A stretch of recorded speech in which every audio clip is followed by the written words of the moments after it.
আজকে আমরা double colour exposure effect কিভাবে অ্যাপ্লাই করতে হয় তা দেখব। তো প্রথমে আমরা ফটোশপে একটি ফাইল নিব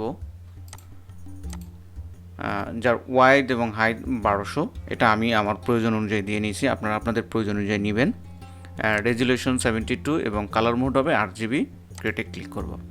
আমরা যে ইমেজগুলোতে double colour exposure effect apply করব সেই ইমেজগুলোকে আমরা ড্র্যাগ অ্যান্ড ড্রপ করে নিয়ে আসবো ফটোশপে।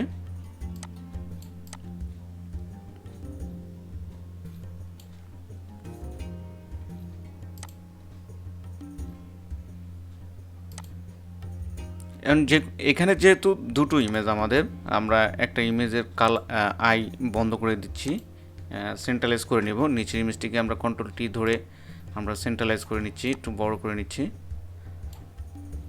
সেম ওয়েতে আমরা উপরের ইমেজটিতেও আইটাকে চালু করে দিচ্ছি এবং এটার অপাসিটিটা আমরা একটু কমিয়ে নিচ্ছি সেন্ট্রালাইজ করার জন্য, এবং Ctrl T ধরে আমরা এটাকে সেন্ট্রালাইজ করে নিচ্ছি।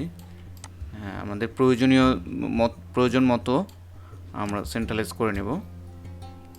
এরপর অপাসিটি আমরা যা স্বাভাবিক অবস্থায় নিয়ে আসব।